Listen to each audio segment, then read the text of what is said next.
Hi guys, I'm here today to do my 2014 year in reading. I did this last year and I'll probably end up doing it next year. Basically, I'm just going to go through all the books that I read of the year.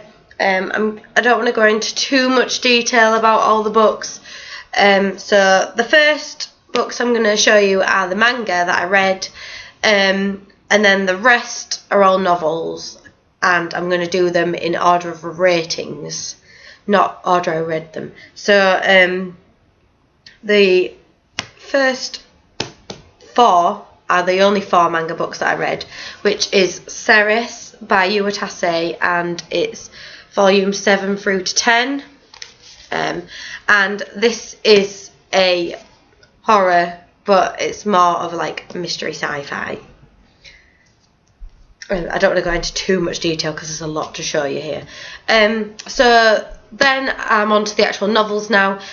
Luckily, no one-star books. Close contender in this though. So 2-star books, here we go. And I'd say the worst book that I read of the year is Hades by Alexandra Adornetto. This is an Angel series, and all I'm going to say is that it had a serious case of why a ridiculously pathetic love story, and also that it got very, very boring to the end. It started well and ended horribly. And the next one is Dash and Lily's Book of Dares by Rachel Cohn and David Levithan. And this, again, could have been good, but some things about it were just so far-fetched. I was like, no, give up. I need more luck with contemporaries, because that was not the one. So then we'll get on to the 3-star category, because only 2 books that I didn't particularly enjoy this year.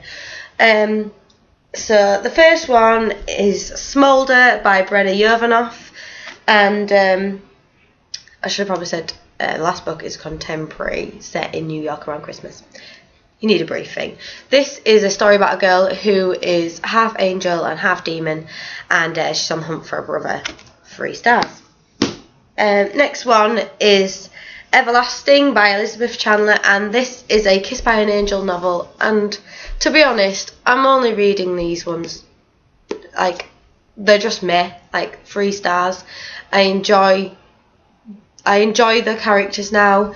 The first bind up of the first 3, amazing. The last 3 are, well, I haven't read the last one just yet, but Angel series, that's all you need to know really, innit? Next one is Geek Girl by Holly Smale, contemporary about a geek girl who ends up in the modelling industry.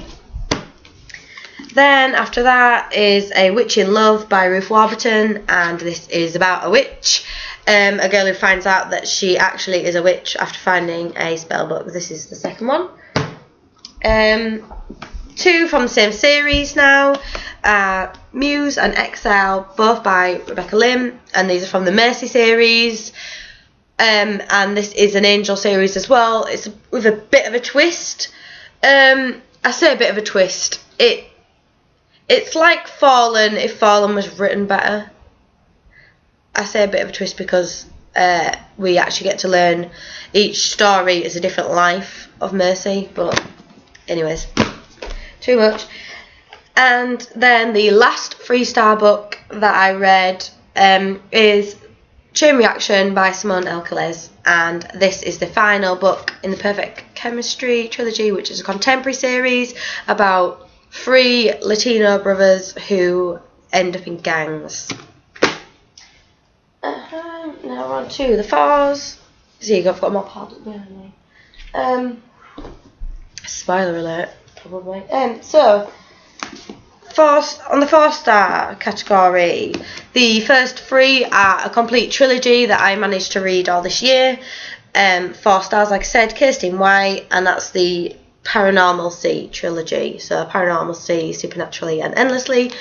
Good series. This is, it's a bit hard to explain really quickly. This is about a girl who ends up caught up in a world where all the paranormals end up to be real, and her job is to like keep them from the human eye, and then obviously things escalate, blah blah blah. Not too many spoilers, but 4 stars all round, very good series. Was impressed. The next one is Deadly Hemlock by Kathleen Peacock. This is a werewolf mystery series. Then we've got Haunting Violet by Alexandra Harvey. This is a standalone about a girl who can see ghosts, and it's a mystery as well. Next one is Karen Wallace Emerald. This is a historical fiction, and it's basically about a girl who is forced into this life that she doesn't want, and how she manages to get herself out of the situation. Then we've got Silence by Becca Fitzpatrick. This is the 3rd book in the Hush Hush series, and it's, as you can probably tell, a Fallen Angel series. Another Angel series, not Fallen, but it's Cynthia Hand's Hallowed, which is a sequel to Unearthly, and again, 4 stars.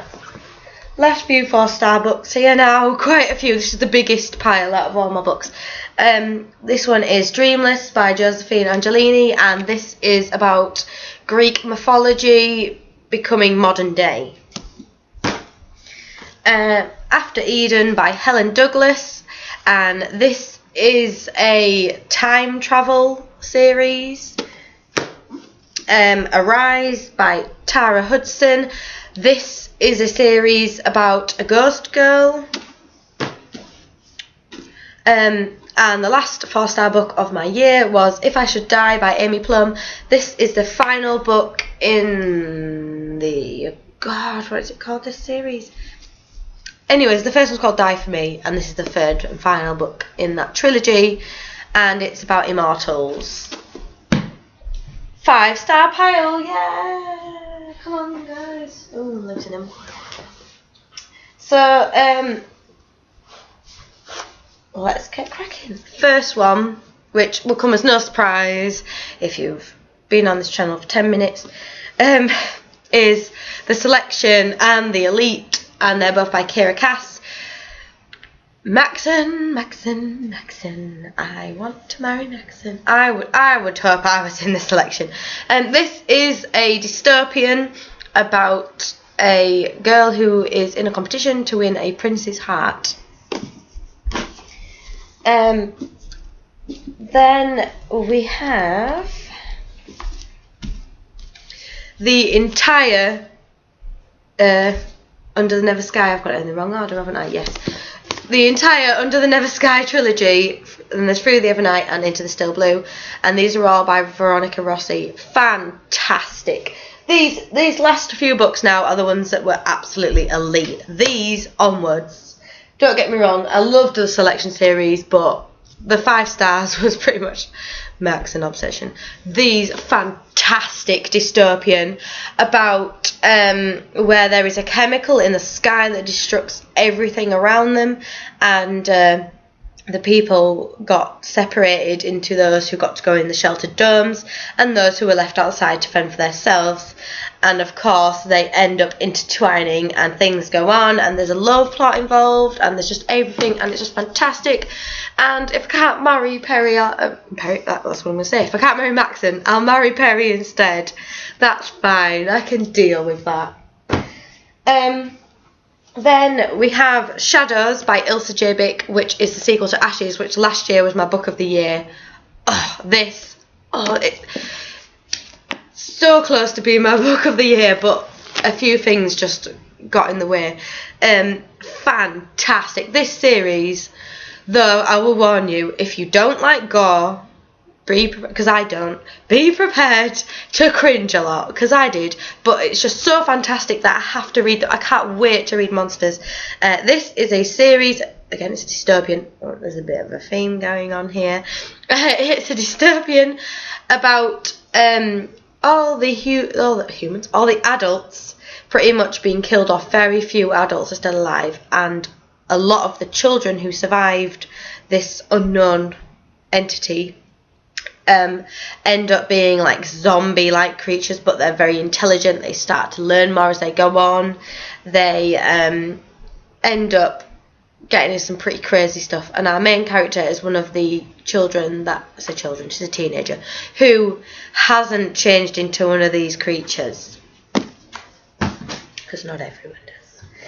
Then the next two are part of a series again that I'm a bit obsessed with, and I finished this series. Holy crap, this woman can write. And that is Amy Kathleen Ryan's Sky Chaser series. These are the last two, Spark and Flame. I read Glow a while ago. If I'd read that, that'd have been in with these three. Fantastic series, perfect trilogy, perfect. So many twists and turns, like, it's ridiculous. I was going, what? And like, oh my god, to myself, just like bursting out with emotions.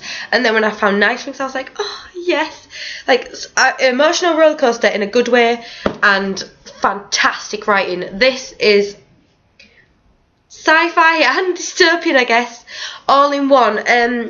This is about where Earth was no longer habitable, and two different ships ended up setting off looking for a new Earth, and the two ships end up not being very happy with each other. And I don't want to spoil things, but basically one ship is a religious ship and one is an atheist ship, and they clash, and it all starts because the religious ship can't have babies and they're blaming the non-religious ship.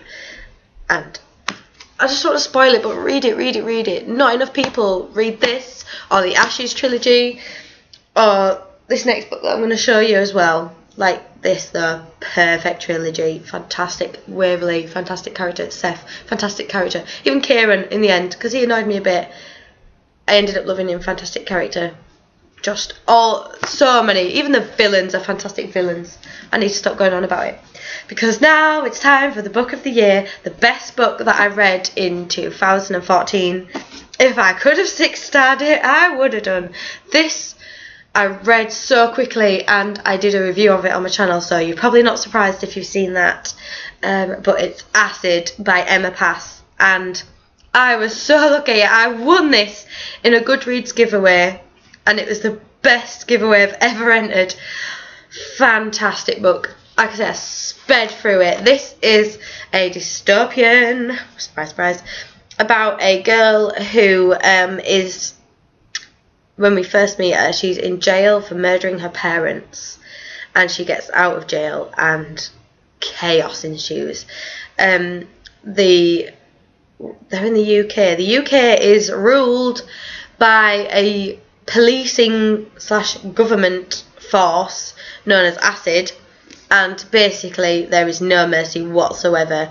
Your life is controlled. Who you marry, they pick. Where you live, they pick. What your job is, they pick. What you watch on TV, they pick. They completely just control everything. They have no idea of what happened. Like today's society, they've no idea that it was the way it is now. And this girl, Gemma, oh my god, please don't tell me. Jenna, even. Oh, it's been a while. Kicks some serious ass. She's a great character. And she went through quite a bit of development as well throughout the story. There is a love plot, but it's not like ridiculous YA love plot. So this is the book that I would recommend to everybody if you want a standalone, because this is a standalone. If you want a series, pick up the Sky Chasers now. And that is it. That is my reading in 2014. I hope to see you soon with another video. Thank you if you've watched all this. Bye.